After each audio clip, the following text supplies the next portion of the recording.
this is what I do.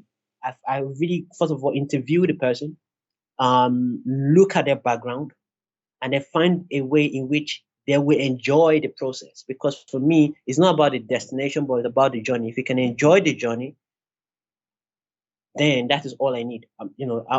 It's like riding a bicycle. All I want you to do is basically the ability for you to ride a bicycle and enjoy riding, and then you can keep on learning and doing the rest by yourself.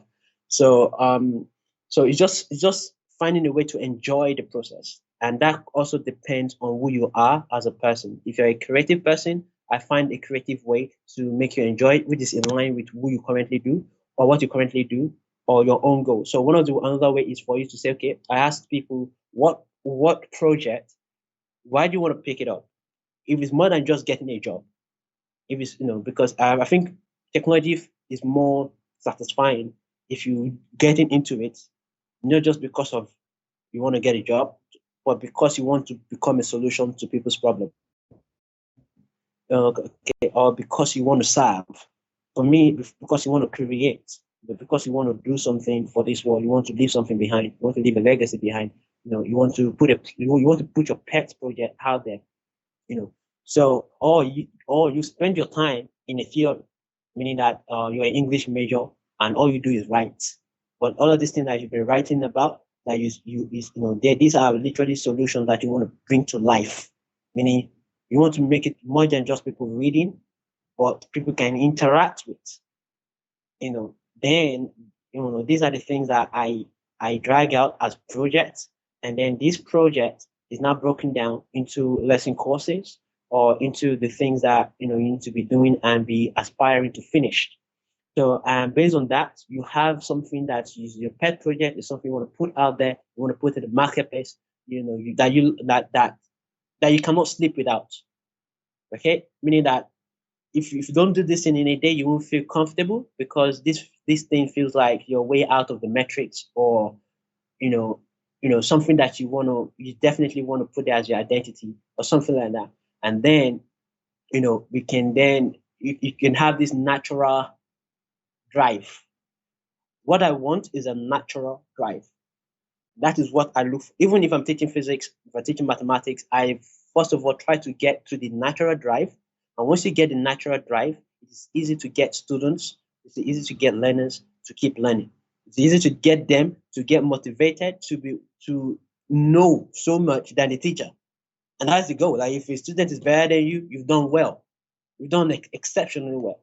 So to the way I get people to solve this to learn technology is by getting asking them to find a way to turn their current job, their current project, their current um, system into a technological system by itself, in which it can run in its you have a technology for yourself for that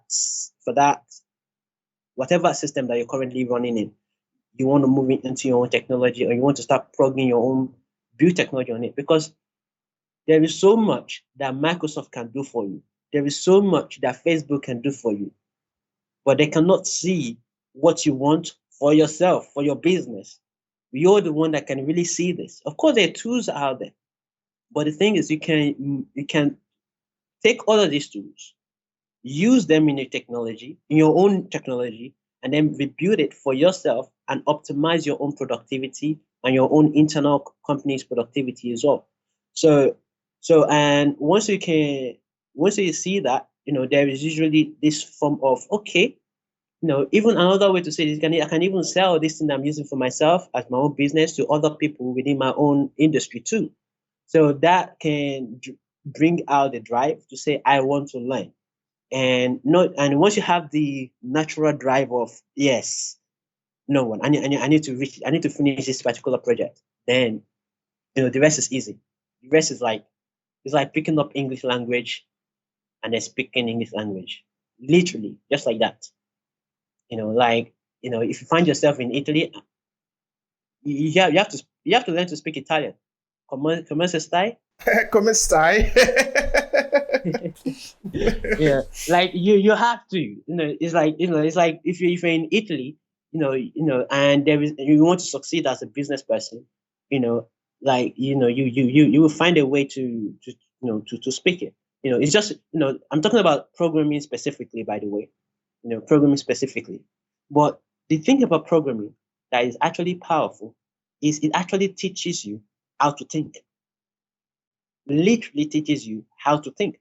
Like it helps you structure your mind. A lot of things that's going on when it comes to programming is logic.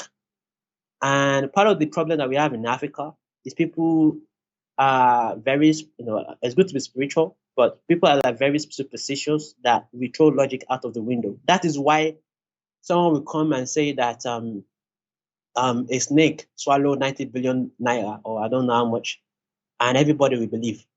Or a monkey swallowed a monkey swallowed 90 billion naira, and then everybody in the country believe.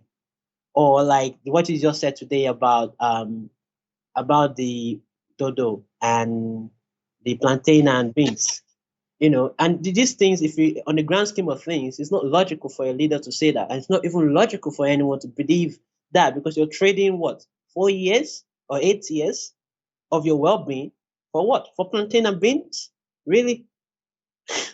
And now that is where the idea of logic come into place. Like, if you actually watch a lot of programmers or people that actually spend time programming, everything that they do is computer logic, and a lot of logic and mathematics come together.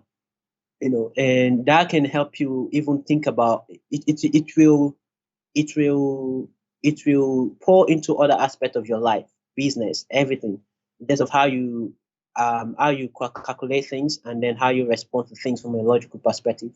So and that is a superpower of programming, and that's how programming or programming languages is different from English language. English language, you can literally say anything, and book rap, um, pardon my language, and things can still be fine. But from a computer language perspective, things have to make logical sense before it's acceptable.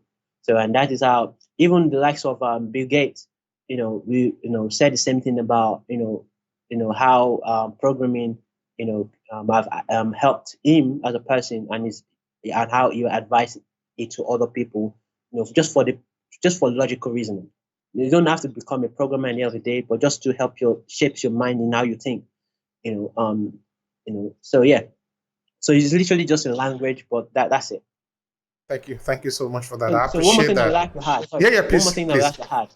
One more thing I would like to add is, now that you have let's say, now that you have the ability to write these programs, to write these novels, and then to speak to computer and control computer the way you want, because this is a computer language. And in the world we live in right now, being able to talk to machine is like is like important, because we all talk to one another over a machine. So, and now that you have the language to command computer, you understand computer language, there is less limit between your mind and the machine. The more you master this, the more you can transform whatever you have in your mind into a machine, and the machine materializes it, if you get what I mean. So it's just like how you have two human beings, okay, and they have a communication protocol. Things are easy for you to easily communicate your mind between two human beings that they agree on their communication protocol. But when it comes to two human beings in which their communication protocol is different, for example, an English person and an Italian person, it's going to be difficult to communicate everything in your mind in the exact way that you want it to be to the other person. And that is and in this case, the same thing between organic system and inorganic system, meaning that between human beings and machines. The more you can transform what is your mind into what is in the computer, and the computer send it to everybody visually, and the better it is that you're able to monetize your ideas. And that is why I'm going to, and this is how you can build motivation in people. Do you want to monetize your ideas? Do you want to have an idea that solves previous problem, and then get the machine to bring that idea to life? And that is what it is. Of course, it is not enough having an idea.